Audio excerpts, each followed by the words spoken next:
ஆந்திரை ஆர்கானிக்கோட தூய மல்லி அரிசி கொழுக்கட்டை மாவு.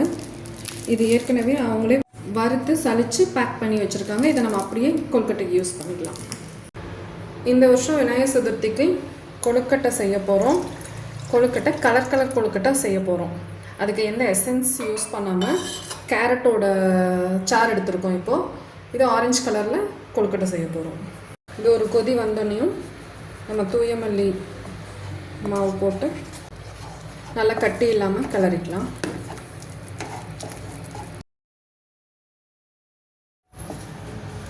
நல்லா கட்டி இல்லாமல் பேஸ்ட் மாதிரி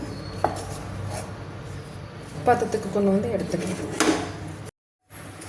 இப்போ கொழுக்கட்டைக்குள்ளே வைக்கிற பூர்ணத்துக்கு தேங்காயில் கொஞ்சம் வெல்லம் போட்டு நல்லா உருகி சேர்ற வரைக்கும் சூடு பண்ணி எடுக்கலாம். இப்போ இதில் கொஞ்சம் ஏலக்காய் பொடி போட்டுக்கலாம். நல்லா மிக்ஸ் பண்ணிவிட்டு கொஞ்சம் எக்ஸ்ட்ரா டேஸ்ட்டுக்காக நடக்கலை வறுத்து பொடிச்சிருக்க பொடி கொஞ்சம் போட்டுக்கலாம்.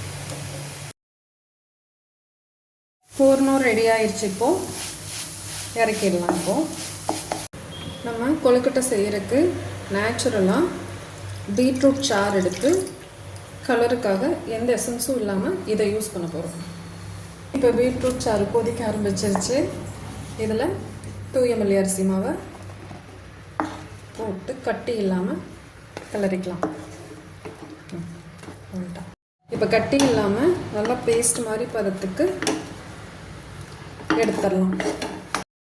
ரெடி பண்ணி வச்சுருக்கிற இந்த மாவை உள்ளே போட்டு லேசாக தட்டி நடுவில் அப்படி ஹோல்ட் பண்ணுற மாதிரி ஹோல் இருக்க மாதிரி தட்டிக்கலாம். இருக்கிற தேங்காய் பூர்ணத்தை உள்ளே ஸ்டஃப் பண்ணிக்கலாம்.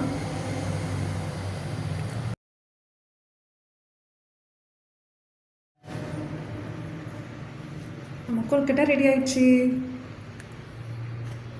அதை டேரெக்டாக ஸ்ட்ரீமர்லேயே வச்சிடலாம்.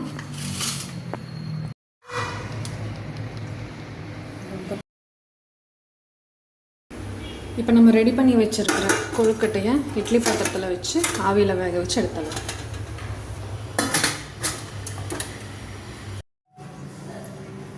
விநாயகருக்கு ரொம்ப பிடிச்ச கொழுக்கட்டை நம்ம நேச்சுரல் கலர்ஸ் யூஸ் பண்ணி ரெடி பண்ணிட்டோம்.